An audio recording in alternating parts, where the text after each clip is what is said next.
I'd like to welcome you to the Charleston, Roanoke, and Eastern Railway, a prototype freelanced N-scale layout operating between Charleston, West Virginia and Danville, Virginia via Roanoke, Virginia. We're starting our tour here at Lewisburg Yard. It's the division point yard about midway between Charleston, West Virginia and Danville, Virginia. As you can see, there are 6 classification tracks in the foreground. There are 2 arrival departure tracks, a thoroughfare track, and a locomotive facility. 2 main lines, and some industry tracks as well. It's a pretty busy place during an operating session. Trains arrive with solid blocks for Lewisburg. Those trains get broken down and those cars get distributed in locals that operate out of Lewisburg or other places on this part of the railroad. Double track continues behind the yard to help move trains through the terminal. Between a place called Katy and a place called Lewis. Lewis is the east end, and you can see some preliminary signal work going on here. I haven't got those things exactly positioned yet, but they're underway. As we leave Lewisburg headed eastbound, we're climbing the Allegheny grade toward Virginia. The background track is the CR&E main line, and the foreground track is the yard lead. Once we cross the Greenbrier River over here just west of Caldwell, West Virginia, there's a short representation of the river. It'll be a bigger bridge someday.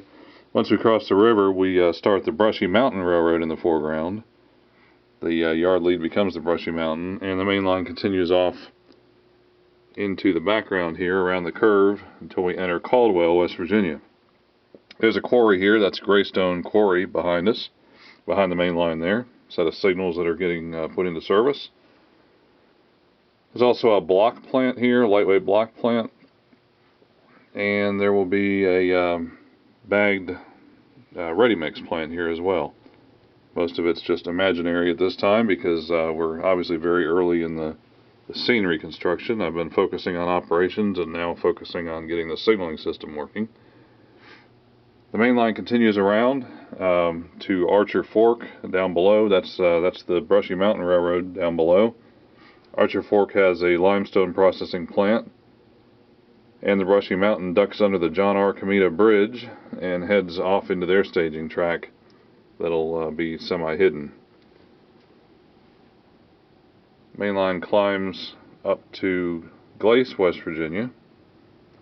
Glace is the bottom of the hill as far as where the grade gets steep. We have pushers stationed here, and you'll see those working during an operating session. They'll be pushing coal trains up and down up the mountain.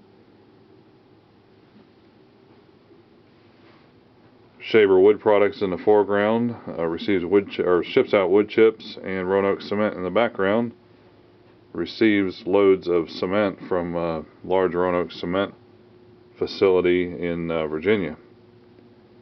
It's a local that works out of here. We have a storage track in the middle there. The middle track is used for storing local cars for the local based out of here. Here's Cove Mountain. That's the east end of the Glace siding. And here, just west of Cove Mountain, where the grade really starts to pick up. We're at about 2.5%, and we get a little bit steeper than that as we continue up through this area. This turnback curve here, some of it will be hidden by a tunnel because, as you'll see in a minute, we actually go back over it on the climb up the hill. We're now at the loops. This is going to be my favorite, probably one of my favorite areas of the railroad. Loops gain elevation up and over the mountains. Very similar to the Southern Railway loops in western North Carolina on the line between Salisbury and Asheville, and also the Clinchfield Railroad. This is an area we're going to call Anderson's Geyser. Anderson is a family name, and the idea behind this came from the Southern Railway line between Salisbury and Asheville, where there's an Andrews Geyser. Grade continues up, and we climb. We're almost back on ourselves here. 2 levels of track. That should be some interesting scenery there, I hope. And we're now at Ridge, the siding location at Ridge. This is just a siding on the mountain, nothing there but a passing siding. There's an engine sitting there that's been used recently in some signal testing and detection testing. This siding is used by the dispatchers to move traffic up and over the mountain, and comes in pretty handy, I think. You'll notice that the Glace area is right down below the siding between Ridge and Coleman. Coleman being the east end of the siding. And here's Coleman here. Coleman is named for a location with the same name on the Southern Railway line between Salisbury and Asheville. We're going to duck through a short tunnel, probably called Cove Tunnel, because I had a Cove Tunnel on the previous version of this layout in another location. We'll cross a little road,